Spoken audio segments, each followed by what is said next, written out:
तो जब भक्त का संकल्प दृढ़ होता है तो जीवन में गुरु मिल जाते हैं, और बगैर गुरु के गति नहीं होती है। वे लोग बड़े भाग्यशाली हैं जिनके जीवन में गुरु का प्रकाश है। वे लोग बड़े भाग्यशाली हैं जिनके जीवन में गुरु होते हैं, और गुरु होना अत्यंत लाजमी है, अत्यंत आवश्यक है। वे लोग नसीबों वाले होते हैं जिनके जीवन में गुरु है। गुरु भक्तों के खुल गए भाग, जिन्हें गुरु सेवा मिली। गुरु भक्तों के खुल गए भाग, जिन्हें गुरु सेवा मिली। गुरु भक्तों के खुल गए भाग, जिन्हें गुरु सेवा मिली। गुरु भक्तों के खुल गए भाग, जिन्हें गुरु सेवा मिली। हरि हरि ओम ओम हरि हरि ओम ओम हरि हरि ओम हरि ओम हरि हरि ओम ओम हरि हरि ओम ओम हरि हरि ओम हरि ओम।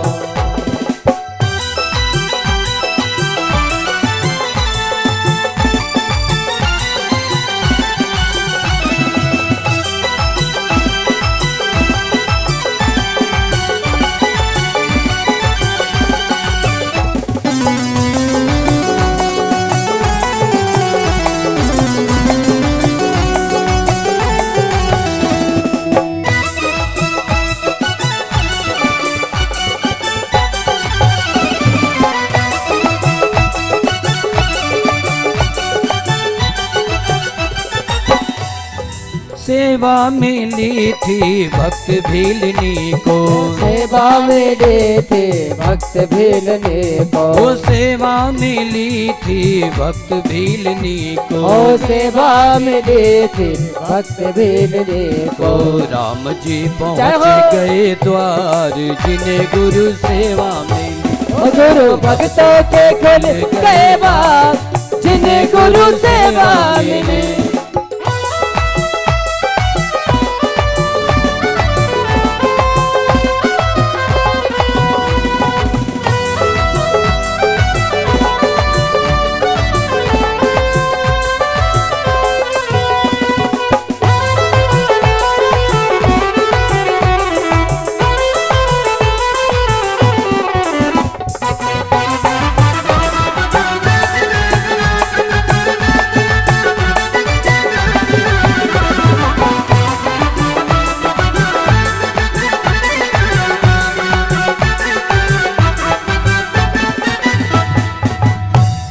सदगुरुदेव भगवान की जय हो। जीवन में गुरु का महत्व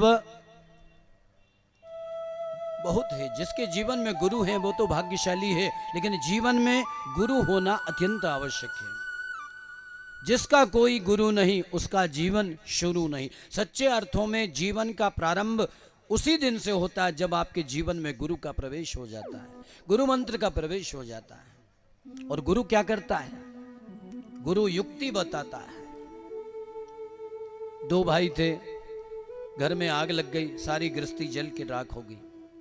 दोनों भाई कुंवारे थे। एक कंबल बाहर सूख रहा था, सर्दी का समय, और एक भैंस बाहर बंधी थी, बच गई। बाकी सब जल के स्वाहा हो गए। एक बड़ा भाई, एक छोटा भाई। बड़ा भाई वो बड़ा छल कपट बेईमान था। छोटे भाई उसकी सेवा में रात दिन रहता था। तो बड़े भाई ने कहा कि देख, हमारा घर तो जल के सब स्वाहा हो गया, और ये एक कंबल और एक भैंस बची है, तो अपन एक काम करते हैं, बंटवारा कर लें। बोले ठीक है भैया, आप जैसा बोलते हो बंटवारा कर लो। देख, दिन में कंबल तेरा, दिन में कंबल तेरा, और रात में कंबल मेरा। दिन भर तू उसका कुछ भी कर, मेरे को कोई मतलब नहीं है, लेकिन जैसे ही रात होए कंबल मुझे दे देना। मंजूर? बोले हाँ भैया मंजूर। भैंस है? बोले देख, भैंस का बंटवारा कर रहा हूं, आगे का तेरा और पीछे का मेरा। आगे का भैंस का मुंह तेरा और पीछे का मेरा। उन्होंने कहा ठीक है भैया। अब सर्दी का समय, अब दिन भर बेचारा वो कम्बल कंधे पे धर के वो ढोता फिरे, भैंस चराता फिरे। और जैसे ही रात हो, बड़ा भाई लाओ भैया कम्बल दो, हमारा कम्बल दो। अब वो कम्बल लेके और सो जाए खूंटी तान के। बेचारा रात भर छोटा भाई ठंडे मरे। और भैंस का हिस्सा करा, आगे का तेरा पीछे का मेरा। बेचारा दिन भर भैंस वो चराए, पीछे का सुबह भी दूध लगा के खुद पी जाए, रात को भी दूध लगा के पी जाए। छोटा भाई बेचारा मन में विचार करे कि ये कैसा बड़ा भाई है, कैसा बंटवारा करा है, दिन भर कम्बल मेरे को दे दे और भैंस में चराऊं, रात भर कम्बल का, दिन भर कम्बल का वजन भी ढोऊं और भैंस भी चराऊं। और रात को जैसे ही रात हो और ये मेरे को बोले कि ला कम्बल हमारा, कम्बल हमें दो, कम्बल ओढ़ के और सो जाए। तो ये बात बहुत दिन से उसके मन में खल रही थी। एक गुरु, एक महात्मा आए, महात्मा के पास गया, महात्मा को अपनी इस स्थिति से अवगत कराए कि महाराज सब जल के खाक हो गया, एक बड़ा भाई है और एक मैं हूं, लेकिन ये बड़ा भाई बड़ा राक्षस है, इसने कम्बल और भैंस का बंटवारा करा तो कैसा करा बताओ।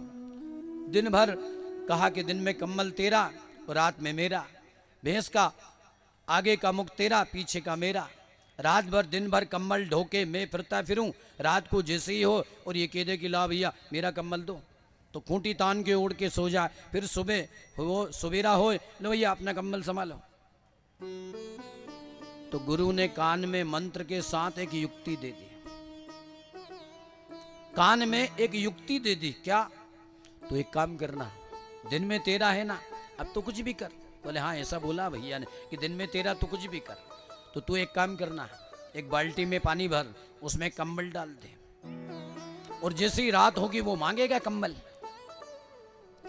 तो रात हुई, उसने कंबल मांगा, इलाओ भैया रात हो गई, कंबल हमारा, कंबल हमें दो। तो छोटे भाई ने कह दिया, वो रखा बाल्टी में, उठाओ। ये क्या करा? तुमने ही तो कहा था भैया दिन में तुम कुछ भी करो, मेरे को कोई मतलब नहीं, अब मैं कुछ भी करूं, दिन में कंबल मेरा, मेरे समय में मैं कुछ भी करूं, तुम्हारे समय में तुम कुछ भी करो। ये बड़ा कंबल उठा ले जा। ये क्या करा? क्या करा? अब गुरु ने फिर युक्ति दे दी कि पीछे का हिस्सा बड़े भाई का छोटा, आगे का हिस्सा तेरा। तो तू एक काम करना, जब वो दूध लगाए तो एक डंडा लेके भैंस के मुंह में मारना प्रारंभ करना। तो जैसे ही दूध लगाने बैठे वो डंडा लेके और भैंस के मुंह में, कनपटे में जो डंडे बरसाना चालू करे, भैंस दूध नहीं दे। तो बड़ा भाई ने चल्ला चोट करी, ये क्या करना है? बोले तुम तुम्हारे हिस्से में कुछ भी करो, मैं अपने हिस्से में कुछ भी करूं, तुम्हें इससे क्या मतलब? बंटवारा तो तुम नहीं करा है। तो गुरु जो है युक्ति दे देता है, गुरु युक्ति दे देता है मंत्र के साथ साथ। तो सच्चे अर्थों में जीवन का प्रारंभ उसी दिन होता है जिस दिन जीवन में गुरु का प्रवेश होता है, गुरु मंत्र का प्रवेश होता है। सच्चा जीवन तो वहीं से प्रारंभ होता है। इसलिए वे लोग बड़े खुश नसीब हैं जिनके जीवन में गुरु का प्रकाश है, गुरु मंत्र का प्रकाश है। गैस के लाइटर में छोटी सी चिंगारी होती है, लेकिन ये कला गुरु बता देता है कि लाइटर को अगर आगे को प्रज्वलित करना है कैसे करेंगे। मंत्र छोटा सा होता है, लेकिन जितना जपोगे सुख संपत्ति समृद्धि यश कीर्ति मान सम्मान पद प्रतिष्ठा बढ़ेगा, आपका प्रभाव कायम होगा। अधिकस्य अधिकम फलम, जितना अधिक जपोगे उतने अधिक फल की प्राप्ति होगी। तो छोटा सा मंत्र कभी छोटा नहीं होता। हमारी भावना छोटी बड़ी हो सकती है, मंत्र तो अपने आप में पावरफुल होता है, मंत्र तो अपने आप में सामर्थ्यवान होता है, लेकिन हमारी भावना छोटी बड़ी हो सकती है। मंत्र की ताकत कम नहीं होती है।